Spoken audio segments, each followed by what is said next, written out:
DOJ put out a public announcement to California and other gun-grabbing states saying that it will no longer allow the Second Amendment rights of Americans to be slow-walked, because a right delayed is a right denied. I'll tell you about it.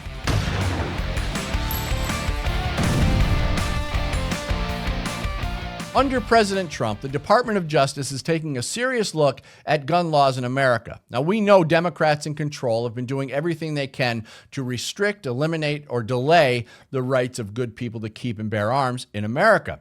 From gun-free zones to magazine capacity limitations to semi-automatic rifle bans to engaged in the business laws to relentless zero-tolerance policies inflicted on gun shops, and the list goes on and on.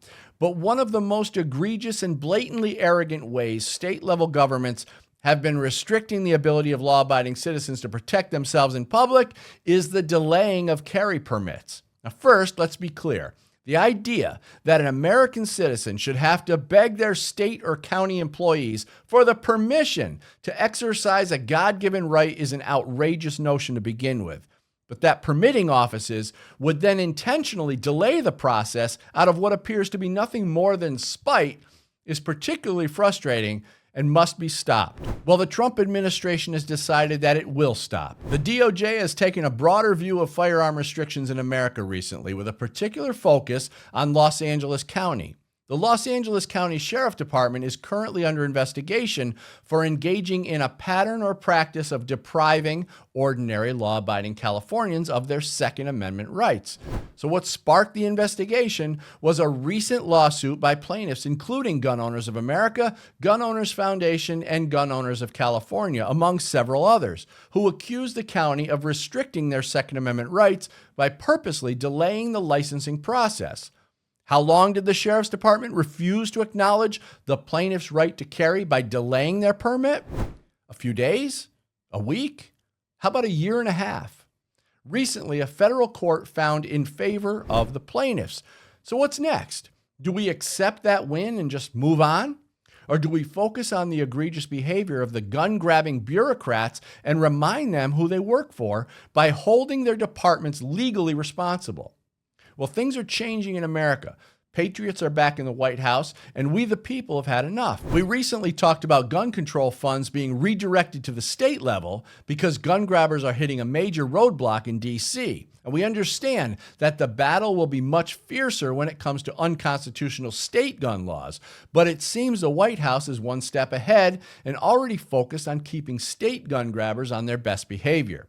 So this new investigation into Los Angeles County by the U.S. Department of Justice in response to recent Supreme Court case law is particularly interesting because it may put other out-of-control left-wing constitution-denying jurisdictions on notice. Now, states like California and New York have been particularly defiant when it comes to Supreme Court decisions.